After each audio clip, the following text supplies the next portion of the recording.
अस्सलाम वालेकुम अजीज बच्चों। क्योंकि कल हम कित्ता के बारे में पढ़ रहे थे, नौकरों पर सख्त गिरी करने का अंजाम।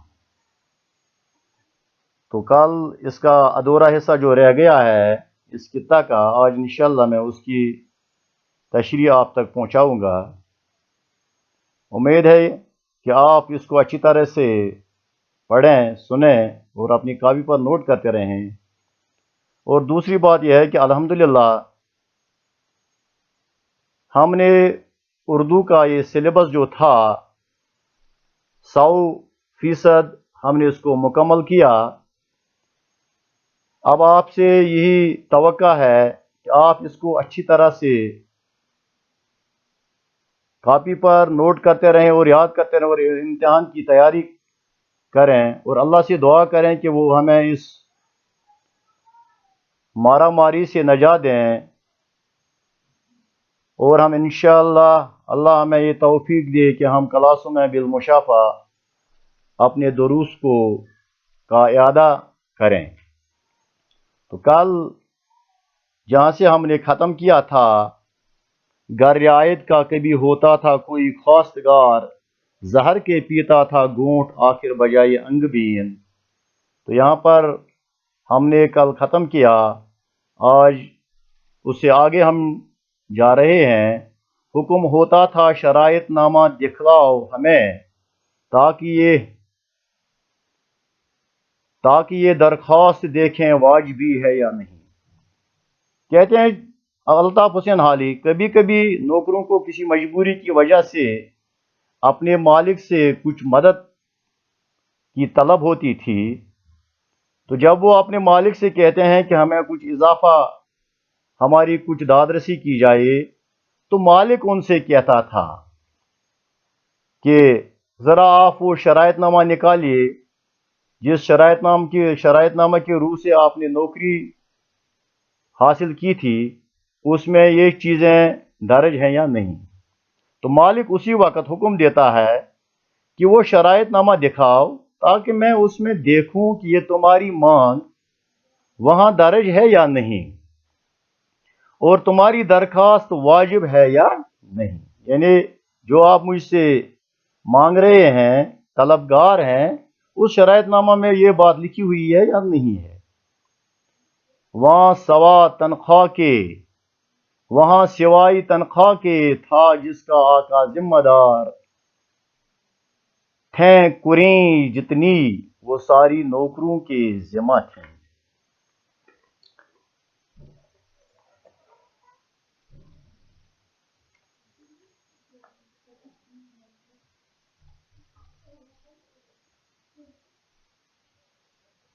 शरायतनामे में सिवाय थोड़ी सी तनख्वाह के मालिक की और कोई जिम्मेदारी दर्ज नहीं होती है। अलबत्ता हर किस्म के नुकसानात की जिम्मेदारी नौकरों पर थी।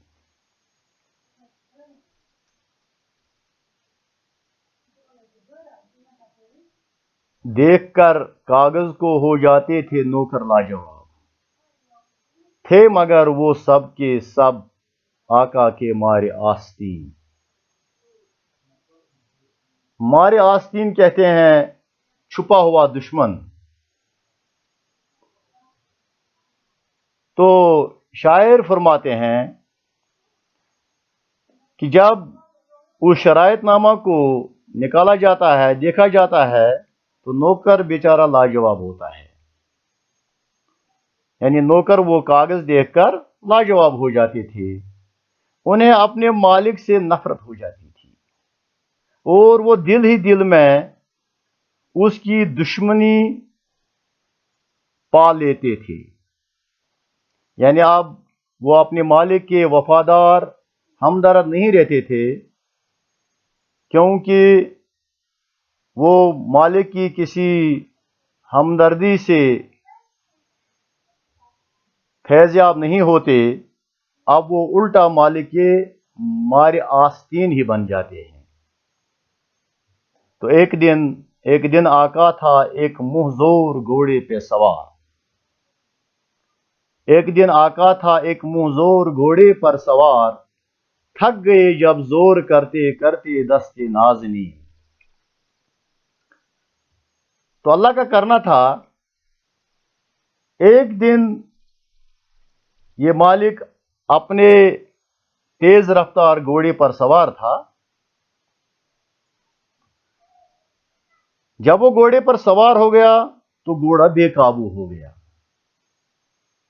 مالک کے نازک ہاتھ، دست نازنین، دست کہتے ہیں ہاتھ کو، نازنین کہتے ہیں نازک.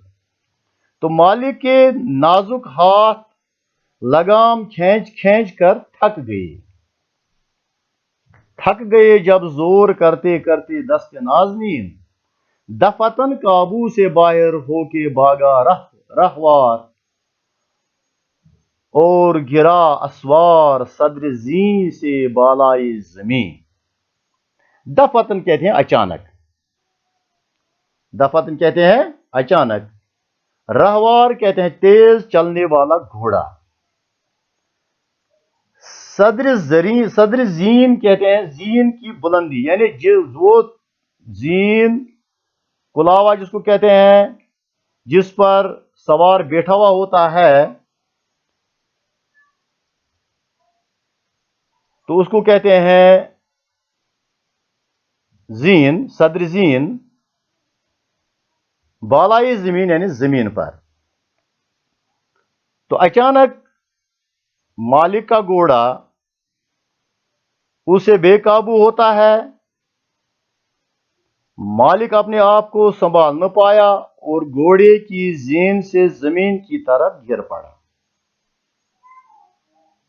کی بہت کوشش نہ چھوٹی پاؤں سے لیکن رکاب، کی نظر سائس کے جانب کہ ہو اگر معین. یعنی انسان جو بھی کام کرتا ہے، جس طریقے سے بھی وہ اس کا طریقہ کار ہوتا ہے، اس کو اس کا معاوضہ بھی ملتا ہے.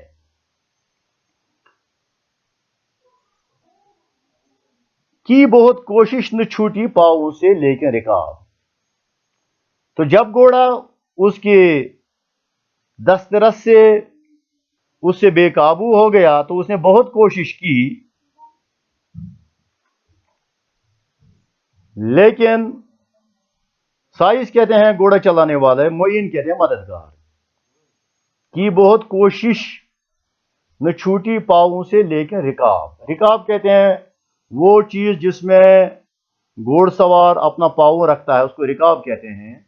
سائس کہتے ہیں گھوڑا چلانے والے کو. تو مالک کے پاؤں رکاب میں پھنس گئے. اس نے پاؤں چھڑانے کی بہت کوشش کی لیکن وہ کامیاب نہ ہوا. اس نے گھوڑے کی دیکھ بھال کرنے والے نوکر سے کہا کہ وہ آئے اور اس کی مدد کرے تاکہ وہ گھوڑے سے صحیح سلامت اتر سکے.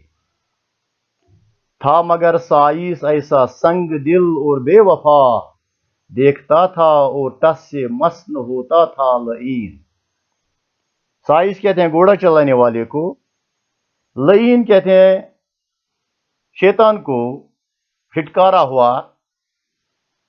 ٹس سے مس نہ ہونا یعنی اپنی جگہ سے نہ ہلنا. تھا مگر سائس ایسا سنگ دل، سنگ دل کہتے ہیں سخت دل کو. تھا مگر سائس ایسا سنگ دل اور بے وفا. نوکر مگر بہت سنگ دل ہو گیا، اسے اپنے مالک کے ساتھ کوئی ہمدردی نہیں رہی. وہ مالک کو بری حالت میں پھنسے ہوئے دیکھ رہا تھا، لیکن اسے اپنے ظالم مالک پر بالکل ترس نہیں آیا. دور ہی سے تھا اس کا کاغذ دکھا کر کہہ رہا. وہ مالک کو دور سے ہی شرائط نامہ دکھا دکھا کر کہنے لگا کہ یہ کاغذ دیکھ لو، اس میں یہ شرائط نہیں لکھی ہے کہ گھوڑے سے گرنے پر آپ کی مدد کی جائے. تو اس طرح سے اس مالک کی اس بے رحمی بے رخی کا اس کو بدلہ ملا. جب وہ مصیبت میں پھنسا تو اس نوکر نے، گھوڑ چلانے والے نے بھی کہا کہ یہ شرائط نامہ میں نہیں لکھی ہے کہ مالک گھوڑے سے گر جائے گا اور نوکر اس کو وہاں سے بچائے گا. تو اس سے ہمیں یہی سبق ملتا ہے کہ ہمیں اپنے نوکروں سے ہمدردی